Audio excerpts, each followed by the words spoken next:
செந்தில் பாலாஜி மற்றும் அவரது சகோதரருக்கு சம்மனானது அனுப்பப்பட்டிருக்கிறது. இருவரும் திங்கட்கிழமை விசாரணைக்கு ஆஜராக வேண்டும் என சம்மன் அளித்திருக்கிறது காவல்துறை. கூடுதல் விவரங்களை செய்தியாளர் ராகவேந்தர் வழங்க கேட்கலாம். ராகவேந்தர், செந்தில் பாலாஜி மற்றும் அவரது சகோதரருக்கு சம்மனானது அனுப்பப்பட்டிருக்கிறது. வருகிற திங்கட்கிழமை இருவரும் ஆஜராக வேண்டும் என்றும் அறிவுறுத்தப்பட்டிருக்கிறது. விவரங்களை பதிவு பண்ணுங்க. வணக்கம். முதலமைச்சர் விஜய் தலைமையிலான ஆட்சியை கவிழ்ப்பதற்காக சென்னையை சேர்ந்த திருநாவுக்கரசு என்பவரிடம் தன்னிடம் 35 கோடி ரூபாய் பேசியதுடன் கொலை மிரட்டல் விடுத்தார் என கிருஷ்ணகிரி மாவட்டம் ஊத்தங்கரை தொகுதி தாவிக எம்எல்ஏ டாக்டர் இளையராஜா கடந்த 29ஆம் தேதி சென்னை காவல் ஆணையர் அலுவலகத்தில் புகார் அளித்திருந்தார். அதன் பேரில் திருவல்லிக்கேணி போலீசார் லஞ்ச ஊழல் தடுப்பு, கொலை மிரட்டல் உள்ளிட்ட 5 சட்டப்பிரிவுகளின் கீழ் வழக்கு பதிவு செய்து விசாரணை நடத்தி வந்தனர். இந்த வழக்கு தொடர்பாக IBDS என்ற தேர்தல் கருத்து கணிப்பு நிறுவனத்தின் நிறுவனர் திருநாவுக்கரசு, மேலும் முன்னாள் அமைச்சர் செந்தில் பாலாஜியின் ஆதரவாளர்களான சென்னை மேடவாக்கத்தை சேர்ந்த தியாகராஜன், பெசன் நகரை சேர்ந்த நரேஷ் ஆகியோர், அது மட்டும் இல்லாமல் கரூரை சேர்ந்த திமுக பிரமுகரான ரமேஷ் மற்றும் கார்த்திக் உள்ளிட்ட இதுவரை 9 பேர் கைது செய்யப்பட்டிருக்கின்றனர்.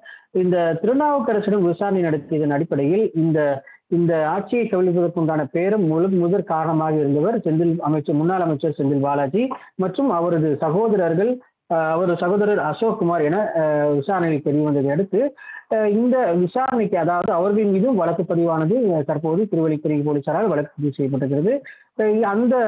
அதன் அடிப்படையில் அசோக் முதற்கட்டமாக செந்தில் பாலாஜியின் சகோதரரான அசோக்குமாரை விசாரணைக்கு ஆஜராக வேண்டும் என்று திருவல்லிக்கேணி போலீசார் சம்மன் அளித்திருக்கின்றனர். அது மட்டும் இல்லாமல் முன்னாள் அமைச்சர் செந்தில் பாலாஜிக்கும் சம்மனானது அனுப்பப்பட்டிருக்கிறது.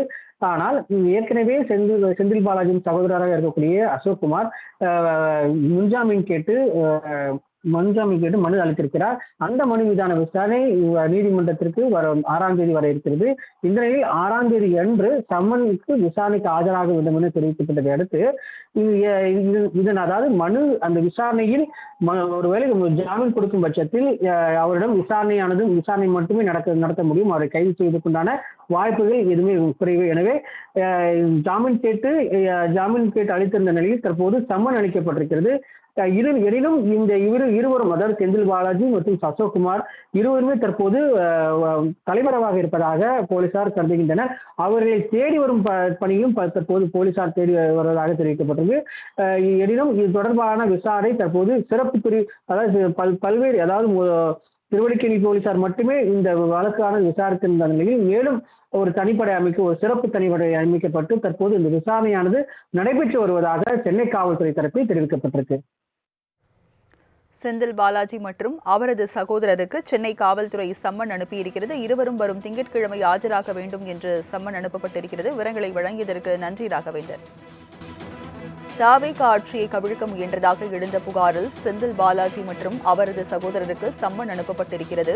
விவரங்களை செய்தியாளர் அஜித்குமார் வழங்க கேட்கலாம். அஜித்குமார், செந்தில் பாலாஜி மற்றும் அவரது சகோதரர் அசோக்குமாருக்கு சென்னை காவல்துறை சம்மன் அனுப்பி இருக்கிறது. விவரங்களை பதிவு பண்ணுங்க. தாவேகா எம்எல்ஏ உதயகுடி இளையராஜாவை பேரமைச்சராக பதியப்பட்ட வழக்கில் சென்னை திருவல்லிக்கேணி போலீசார் இதில் ஏற்கனவே 6 பேரை கைது செய்துள்ளனர். இந்நிலையில் செந்தில் பாலாஜி மற்றும் அவர் சகோதரர் அசோக்குமார் மீது வழக்கு பதியப்பட்டு கடந்த 2-3 நாட்களாக கரூர் மற்றும் கோவை மற்றும் சென்னை பள்ளிகளை தேடி வருகின்றனர். இந்நிலையில் அவர்கள் தலைமறைவாக உள்ள சூழ்நிலை காரணமாக இன்று சென்னை திருவல்லிக்கேணி போலீசார் இன்று கரூர் வருகிறது. கரூர் ராமேஸ்வரப்பட்டியில் உள்ள செந்தில் வீட்டில் வந்தனர்.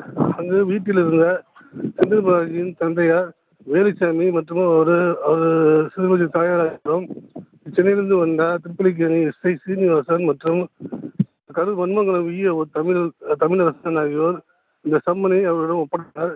அந்த சம்மனில் உள்ளதாவது வரும் 6ஆம் தேதி கண்டிப்பாக சென்னை திருப்பலிக்கேணி காவல் நிலையத்தில் செந்தில் பாலாஜி மற்றும் அசோக்குமார் நேரில் கண்டிப்பாக ஆஜராக வேண்டும் என்று இந்த சம்மனை அவரிடம் ஒப்படைத்தனர்.